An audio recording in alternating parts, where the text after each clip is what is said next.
I've always kept a little part of me that's like, I don't care. I'm just going to move forward from what I learned from that, because it gives you a hunger. It gives you a purpose that propels you in ways that if you've never experienced that kind of adversity, you'll never fully understand. It's just because it's so powerful when you're there. Right. Right. Yeah. Yep. Absolutely. Have you been there? I maybe a little bit of a personal question, but I'm curious because I know I know you've definitely faced adversity, but have you ever been to that I have nothing left to lose? No, I don't think so. I think Yeah. that for me, I'm a very risk adverse person, which sometimes surprises people because as an artist, people think that you have to again jump off cliffs to like take risks and make a living for yourself. But one of my favorite books on creativity is by Elizabeth Gilbert, the same author who wrote Eat, Pray, Love. But I actually prefer her book Big Magic. I mean, both of them are great, but Big Magic is all about creative living. And she always said she would never ask her creativity to support her, and I thought that was really interesting. But like she bartended for many years, and then she was a journalist and could like eventually kind of make enough money to write novels on the side, and then she wrote exclusively novels, the thing that she most wanted to write. But I definitely feel that same way that like during COVID, when I had that 6-month period of no work, I did some English and French tutoring, and that fed my soul in a different way. And when I started out, certainly I was doing, I was working in day camps over the summer, and I was tutoring on the side, and I was even cleaning houses at the beginning. I always, did extra things so that I had money to invest in my career. And then, until my career took off to the point where I was able to do exclusively that. And I don't think there's any shame in kind of teetering back and forth if that's what people need. It depends on your comfort and what you want. Like I certainly respect people who, are able to take those big risks of I'm going to throw everything at this and I'm not going to have a penny left in the bank account. But that is certainly not like my comfort level. No.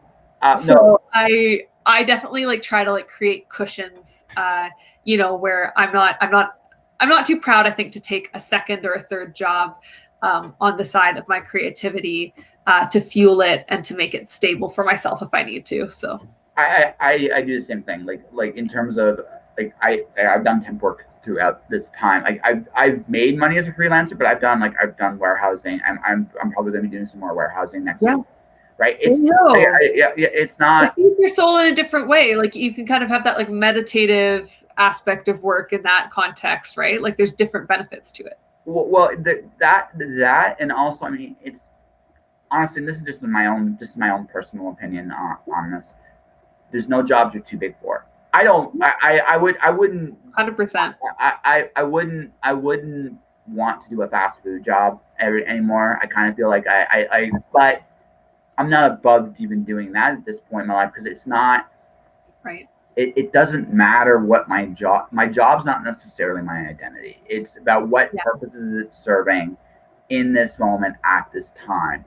And for me, I made a conscious decision this year that I'm doing this until March 21st. I literally have a date in my head. Like I'm going to try it. Well, you do this because if you don't set a deadline for yourself, you have to make yourself uncomfortable enough that you're going to push forward. Just you don't necessarily have to go all in, but you have to be okay. You always have to be investing in your career in some form or other. Yeah, and so, but you got to be really like blunt about it. It's like I'm trying all these things this year because this is also an opportune time to try. Like really, if it doesn't work out, whatever, right? It doesn't, right? I mean, this is one of those weird moments in time where it's like, if you always wanted to do something, go nuts, because honestly, no one's going to care, because it's just like, right?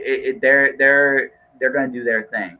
So I gave myself until the 21st, because after that I was like, okay, now it's time to, okay, if it doesn't work out the way I envisioned it, and right, if it doesn't work out the way I envisioned it, okay, now I have to, and it's funny too, because I literally right before we got this, I pitched something back in July last year. I finally heard back from them today.